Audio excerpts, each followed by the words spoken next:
Hello, good morning. അപ്പോൾ നമുക്ക് ആനന്ദനടനം ബാക്കി കേട്ട് തുടങ്ങാം. കുട്ടികൾ ഉണർന്നിട്ടുണ്ട്, ശബ്ദകൊലകളൊക്കെ കേൾക്കാൻ ചാൻസ് ഉണ്ട്. പക്ഷേ നിർവാഹമില്ല, നമുക്ക് വീഡിയോ ചെയ്തേ പറ്റുള്ളൂ. മാധവ കൈമൾ ആശുപത്രിയിൽ അരുണിനരികിലെത്തി. പാക കൊണ്ട് അയാളുടെ മനസ്സെരിഞ്ഞുകൊണ്ടേയിരുന്നു. മകൻ്റെ അവസ്ഥ കാണുന്തോറും എങ്ങനെയും അനന്തനെ നശിപ്പിക്കണമെന്ന വാശി കൂടി വന്നുകൊണ്ടേയിരുന്നു. അപ്പോഴും സ്വന്തം മകൻ ചെയ്ത തെറ്റ് ആ പിതാവിനൊന്നും തിരുത്തി കൊടുക്കാൻ പോലും തോന്നില്ല. ഇന്നത്തെ തലമുറയുടെ ശാപം തന്നെ ഇങ്ങനെയുള്ള മാതാപിതാക്കളാണ്. അവർ ചെയ്യുന്ന തെറ്റുകൾ ചൂണ്ടിക്കാട്ടി തിരുത്തുന്നതിന് പകരം ആ തെറ്റിൽ തന്നെ തുടരാൻ, അല്ലെങ്കിൽ അതിന് കുറച്ചുകൂടെ പകയിട്ട് കൊടുത്ത് പ്രോത്സാഹിപ്പിക്കുന്ന കുറേ മാതാപിതാക്കൾ. അച്ഛനും മകനും എങ്ങനെ അനന്തനെ നശിപ്പിക്കാമെന്നതിനെക്കുറിച്ച് ചിന്തിക്കുന്നതിനിടയ്ക്കാണ് അരുണിനെ അനന്തൻ ദശയെ നെഞ്ചോട് ചേർത്ത് പിടിച്ച് വിളിച്ചു കൂവിയതൊക്കെ ഓർമ്മ വന്നത്. അതവൻ മാധവ കൈമളിനോട് പറഞ്ഞു. അയാളുടെ കണ്ണുകളൊന്ന് തിളങ്ങി. മതി, ഇത് വെച്ച് ഒരു കളി നമുക്കങ്ങ് കളിക്കാം. അവിടെ അച്ഛൻ തന്നെ അവനെ അങ്ങ് തീർത്തോളും. അതിനുള്ള വക ഇതിൽ നമുക്ക് കിട്ടിയിട്ടുണ്ട്. അയാൾ ആർത്തിയോടെ ഒന്ന് ചിരിച്ചു.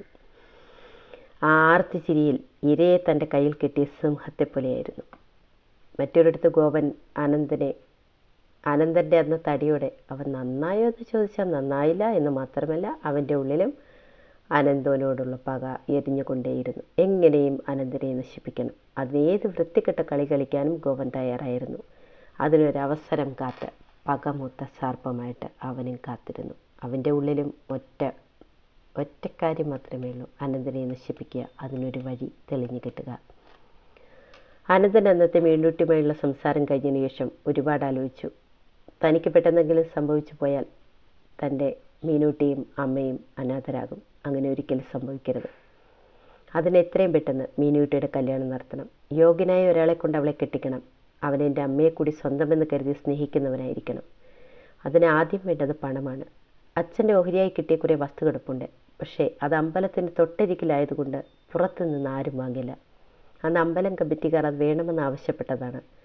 അവരോട് സംസാരിക്കാൻ തന്നെ അവൻ തീരുമാനിച്ചു. എത്രയും പെട്ടെന്ന് അതിൻ്റെ വിൽപ്പന നടത്തണം. എന്നിട്ട് മീനൂട്ടിയെ ആരുടെയെങ്കിലും കയ്യിൽ എത്രയും പെട്ടെന്ന് പിടിച്ചേൽപ്പിക്കണം. ചിന്തകൾ അത്രത്തോളം എത്തിയപ്പോൾ പാർട്ടി ഓഫീസിൽ നിന്ന് വിളി വന്നു. അവൻ അങ്ങോട്ട് പോയി. നേരെ പാർട്ടി ഓഫീസിൽ പാർട്ടി കമ്മിറ്റിയിൽ പങ്കെടുത്ത് തിരിച്ചു വരുന്നതിന് മുമ്പ് അവൻ അമ്പല കമ്മിറ്റിക്കാരെ പോയി കണ്ടു. എന്താ ഈ വഴിയൊക്കെ? കമ്മിറ്റി പ്രസിഡന്റ് ചോദിച്ചു. എനിക്ക് നിങ്ങളോട് കുറച്ച് കാര്യങ്ങൾ സംസാരിക്കാനുണ്ടായിരുന്നു, അതാണ് ഇതുവഴി വന്നത്. അവൻ കാര്യം പറഞ്ഞു. നോക്കട്ടെ, ഞങ്ങളൊന്ന് ചർച്ച ചെയ്തതിന് ശേഷം അറിയിക്കാമെന്ന് അവർ അനന്തന് വാക്ക് കൊടുത്തു. ഇതേസമയം ഹോസ്പിറ്റലിലെ അനന്തൻ്റെ ഓർമ്മകളിൽ തന്നെ മറന്നിരിക്കുന്ന ദീക്ഷയെ കണ്ട് അനന്തൻ്റെ ഓർമ്മകളിൽ തന്നെ മറന്നിരിക്കുന്ന ദീക്ഷയെ കണ്ട് കിളി പറന്നുപോയ അവസ്ഥയിലിരിക്കുകയാണ് അവിടെ കൂട്ടുകാരികൾ. ഇതിപ്പോൾ ഇവളെ എന്തോ ചെയ്താൽ പറ്റും? അവർ പരസ്പരം ചോദിച്ചു. പ്രണയം, പ്രേമം, മണ്ണാങ്കട്ടെ എന്ന് പറഞ്ഞവൾ, ഇതൊന്നും എൻ്റെ ജീവിതത്തിലേ വേണ്ട എന്ന് പറഞ്ഞവളാണ് ഇപ്പോൾ കണ്ടില്ലേ അതേ പ്രണയത്തിൽ കുരുങ്ങി ദേ സ്വയം മറന്നിരിക്കുന്നു. അവരെ കളിയാക്കുന്നതോ ഒന്നും സ്വയം മറന്നിരിക്കുന്ന ദക്ഷ അറിയുന്നതേയില്ല. പെട്ടെന്ന് അവൾ ഫോണെടുത്ത് ചാടി എഴുന്നേറ്റ്. സ്വയം മറന്നിരുന്ന ദക്ഷ ചാടി എഴുന്നേറ്റ് ഫോണെടുത്ത് മീനൂട്ടിയെ വിളിച്ചു. മീനൂട്ടി, ഹലോ മീനൂട്ടി. എന്തോ അവൾ വിളി കേട്ടു. നിനക്ക് സുഖമാണോ? ദക്ഷയുടെ വിളി വന്നപ്പോഴേ മീനൂട്ടിയുടെ ഉള്ളിൽ ആപത് സൂചന വന്നിരുന്നു. അതേലോ തമ്പുരാട്ടിക്കുട്ടി, അവൾ ചോദിച്ചു. ദക്ഷ ഒന്ന് ചിരിച്ചു, എന്നിട്ട് പതുക്കച്ചു പറഞ്ഞു. എൻ്റെ ഉള്ളിൽ നിന്റെ ഏട്ടനെന്ന് തിരമാല പതിച്ചതോടെ ഈ കടലിൻ്റെ ഉള്ളിലും ഒരുപാട് ഓളങ്ങളുണ്ടെങ്കിലും ഞാനും സന്തോഷവതിയാണ്. ആ പദപ്രയോഗമൊക്കെ കേട്ട് മീനു അങ്ങ് അന്താളിച്ചു. ദൈവമേ, ഇവൾക്കിതെന്തു പറ്റി? കേട്ടുകൊണ്ടിരുന്ന കൂട്ടുകാരികൾക്ക് ഇതൊക്കെ തന്നെ തോന്നി. ദൈവമേ, നമ്മുടെ ദക്ഷയ്ക്ക് എന്തു പറ്റി? എന്തൊക്കെയാണ് ഇവൾ പറയുന്ന? സാഹിത്യമൊക്കെ പറയുന്നു. ദക്ഷ പതുക്കെ ഒന്ന് ചിരിച്ചു, എന്നിട്ട് പറഞ്ഞു. എനിക്കൊരാവശ്യമുണ്ട്, അത് സാധിച്ചു തരാൻ പറ്റുമോ? എന്താണ്? മീനുട്ടി ചോദിച്ചു. എനിക്ക് നിൻ്റെ ഏട്ടൻ്റെ ഫോൺ നമ്പർ വേണം, അത് തരുമോ? മീനു ഒന്ന് പതറി. എന്ത് മറുപടി പറയണമെന്നറിയാതെ. തമ്പുരാട്ടിക്കുട്ടിയോട് പറ്റില്ല എന്ന് പറയാനും പറ്റില്ല. മനസ്സോടെ ഏട്ടൻ നമ്പർ പറഞ്ഞു കൊടുക്കുമ്പോൾ മീനട്ടിയുടെ മനസ്സ് വല്ലാതെ പിടയുന്നുണ്ടായിരുന്നു. അനന്തൻ്റെ ഫോൺ നമ്പർ കിട്ടിയതും സന്തോഷം കൊണ്ട് ദക്ഷയുടെ മുഖം അങ്ങ് ചുവന്ന് തുടുത്തു. ആ മുഖത്ത് നിറയെ അനന്തനോടുള്ള പ്രണയം അങ്ങനെ കരകവിഞ്ഞൊഴുകുകയാണ്. ആ ഭാവമാറ്റം കണ്ടുകൊണ്ടിരുന്ന കൂട്ടുകാരികൾക്ക് പോലും അതിശയമായി. ഇവർ തങ്ങളുടെ ദക്ഷ തന്നെയാണോ?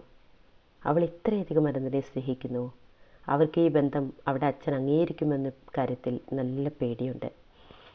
പെട്ടെന്ന് അവർക്ക് തങ്ങൾ ആദ്യമായി പ്രീ ഡിഗ്രിക്ക് പരിചയപ്പെടുമ്പോഴുള്ള ദക്ഷ്യയെ ഓർമ്മ വന്നു. അവൾക്ക് അരവിന്ദൻ്റെ കാര്യം പറയുമ്പോഴൊക്കെ ഒരുപാട് സംശയം തങ്ങളുടെ മനസ്സിൽ. അവൾ ഓരോ തവണ അരവിന്ദൻ്റെ കാര്യം പറയുമ്പോഴും തങ്ങളുടെ മനസ്സിൽ ഒരുപാട് സംശയം തോന്നിയിട്ടുണ്ട്.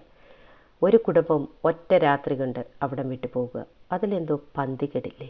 പക്ഷെ അത് ദക്ഷ്യയോട് ചോദിക്കാൻ മുതിർന്നിട്ടില്ല. കാരണം അന്നൊക്കെ അവിടെ ഉള്ളിൽ അരവിന്ദ് എത്ര ആഴത്തിൽ പതിഞ്ഞിരുന്നുവെന്ന് തങ്ങൾ മനസ്സിലാക്കിയതാണ്. അവളോട് അച്ഛൻ കാരണമാകാം അരവിന്ദനും കുടുംബവും അവിടെ വിട്ടു പോയതെന്ന് പറഞ്ഞാൽ അവൾ അതൊക്കെ എങ്ങനെ എടുക്കുമെന്നോ അതിനോട് അവിടെ പ്രതികരണം എന്താണെന്നോ പറയാൻ പറ്റില്ല. അതുകൊണ്ട് കഴിവതും ആ വിഷയം തങ്ങളുടെ ഇടയിൽ ചർച്ചയാകാതിരിക്കാൻ അവർ പ്രത്യേകം ശ്രദ്ധിച്ചിരുന്നു. അങ്ങനെയാണ് അവൾ പതുക്കെ പതുക്കെ ദക്ഷയെ അവർ ഓരോരുത്തരും മാറ്റിയെടുത്തത്, പഴയ ദക്ഷ്യയാക്കിയെടുത്തത്. അവിടെ മുഖത്തിപ്പോൾ കാണുന്ന ആ സന്തോഷം, അത് മതി തങ്ങൾക്ക് മൂവർക്കും. അവർ മൂവരും എഴുന്നേറ്റ് ദക്ഷയ്ക്കരികിലെത്തി. എന്നിട്ട് ചോദിച്ചു, ദക്ഷ, നിനക്ക് അത്രയ്ക്ക് ഇഷ്ടമാണ് ആനന്ദനെ? ഉവ്വ, ഒരുപാട് ഇഷ്ടമാണ്. എൻ്റെ ഇഷ്യമ്മ തന്നതാ എനിക്കെൻ്റെ അനന്തേട്ടനെ. അത് പറയുമ്പോൾ അവരുടെ മുഖം വല്ലാതെ അങ്ങ് തൊടുത്തു. കണ്ണുകളിൽ അവനോടുള്ള സ്നേഹം വല്ലാതെ അലയടിക്കുന്നുണ്ടായിരുന്നു. കമ്മിറ്റി ഓഫീസിൽ നിന്നും ഇറങ്ങി ബൈക്കിൽ കയറുമ്പോൾ അനന്തൻ്റെ ഫോൺ റിങ് ചെയ്തു. അവൻ ഫോൺ എടുത്ത് നോക്കി. പരിചയമില്ലാത്ത നമ്പർ. അവൻ ഫോൺ എടുത്തില്ല. വീട്ടിലെത്തുമ്പോൾ ആ നമ്പറിൽ നിന്ന് അവൻ്റെ ഫോണിലേക്ക് കോൾ വന്നുകൊണ്ടേയിരുന്നു. അവസാനം വീട്ടിലെത്തിയപ്പോൾ അവൻ ആ കോൾ എടുത്തു. ഹലോ, ആരാണ്? പെട്ടെന്ന് കോൾ കട്ടായത് അവൻ അറിഞ്ഞു. പെട്ടെന്ന് അനന്തൻ്റെ സൗണ്ട് കേട്ടതും ദക്ഷയ്ക്ക് എന്ത് പറയണമെന്ന് അറിയാതെയായിപ്പോയി. അതാണ് അവൾ കോൾ കട്ട് ചെയ്തത്.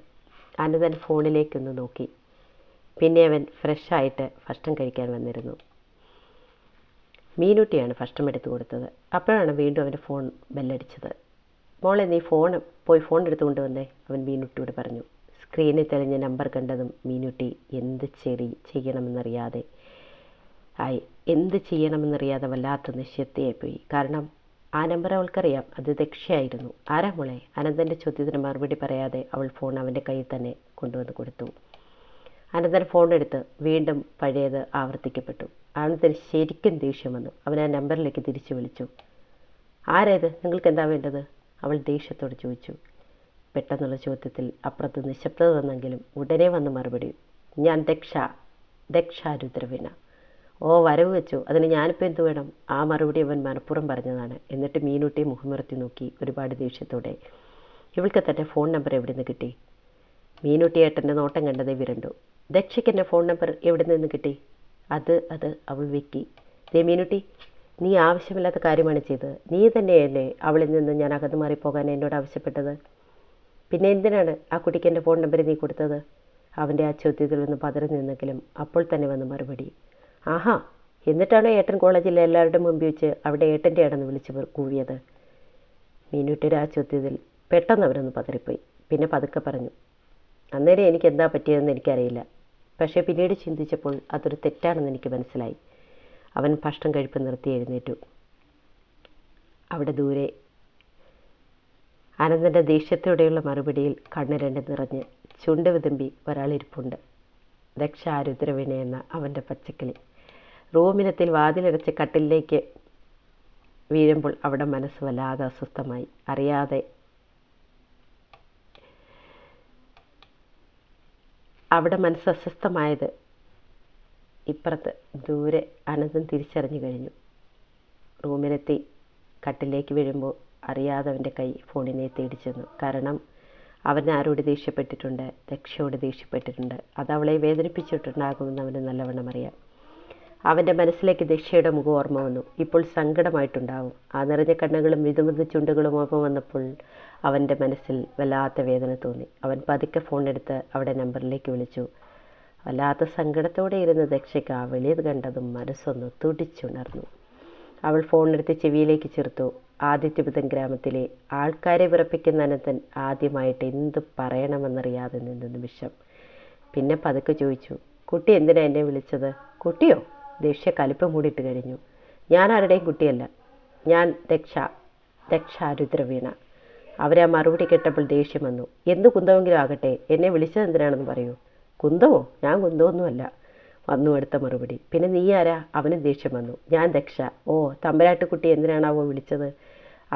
അതൊന്ന് അറിഞ്ഞിരുന്നുവെങ്കിൽ അടിയന് വിടവാങ്ങാമായിരുന്നു. അവൻ്റെ ആ മറുപടിയിൽ ദക്ഷ മനസ്സിൽ വിട്ട് ദേഷ്യമൊക്കെ വിട്ട് പൊട്ടിച്ചിരിച്ചുപോയി. അവനും ചിരിച്ചു. കിലുക്കാൻ വെട്ടി ചിരിക്കുന്നത് പോലെയുള്ള ആ ചിരിയിൽ അവൻ്റെ ഉള്ളമൊന്ന് പിടഞ്ഞു. ഇവളെ, ഈ പച്ചക്കിളിയെ തന്നിൽ നിന്നും ഇനി ഒരു ശക്തിക്ക് പടർത്തി മാറ്റാൻ പറ്റില്ലെന്ന് അവൻ പതുക്കെ പതുക്കെ തിരിച്ചറിയുകയായിരുന്നു. ഒരുപാടൊന്നും സംസാരിക്കാതെ തന്നെ അനന്തൻ ഫോൺ വെച്ചു. അപ്പോഴും അവനെ ലയിച്ചെന്ന മട്ടിൽ സ്വയം മറന്ന് ദക്ഷ അങ്ങനെയിരുന്നു.